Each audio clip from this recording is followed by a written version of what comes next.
சோழா பீரியட்ல இந்த கோயிலோட பேர் ஆக்சுவலா வந்து ராஜராஜேஸ்வரம். ஓகே, அதுக்கப்புறம் வந்து நாயக்கர் வந்து தஞ்சாவூர் ஆண்டுருக்காங்க, மராத்தியரும் ஆண்டுருக்காங்க. இந்த டைம் லைன்னா வந்து நான் பார்ட் 1ல சொல்லியிருப்பேன். நாயக்கர் ஆண்டும்போது இந்த கோயிலுக்கு பேர் வந்து தஞ்சை பெரிய உடையார் கோயில். அப்புறம் மராட்டியர் காலத்துல தான் இந்த கோயிலுக்கு வந்து பிரகதீஸ்வர் டெம்பிள் அப்படின்னு சொல்லிட்டு இந்த கோயிலுக்கு வந்து பேர் சொல்லிட்டாங்க. அதே மாதிரி இந்த கோயிலுக்கு வந்து 4 கும்பாபிஷேகம் பண்ணியிருக்காங்க இது வரைக்கும். ஃபர்ஸ்ட் கும்பாபிஷேகம் 1010 ராஜராஜ சோழனே பண்ணியிருக்காரு.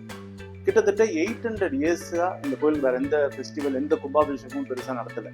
1803ல வந்து மராத்திய ராஜா சர்போஜி அவர்கள் வந்து இந்த கோயிலுக்கு வந்து கும்பாபிஷேகம் பண்ணியிருக்காரு. அதுக்கப்புறம் 1980ல புரட்சி தலைவர் டாக்டர் எம்ஜிஆர் சீஃப் மினிஸ்டர் இருக்கும்போது இந்த கோயிலுக்கு வந்து ஒரு கும்பாபிஷேகம் பண்ணியிருக்காங்க. அப்புறம் 1997ல கலைஞர் கருணாநிதி அவர்கள் சீஃப் மினிஸ்டர் இருக்கும்போது ஒரு கும்பாபிஷேகம் பண்ணியிருக்காங்க.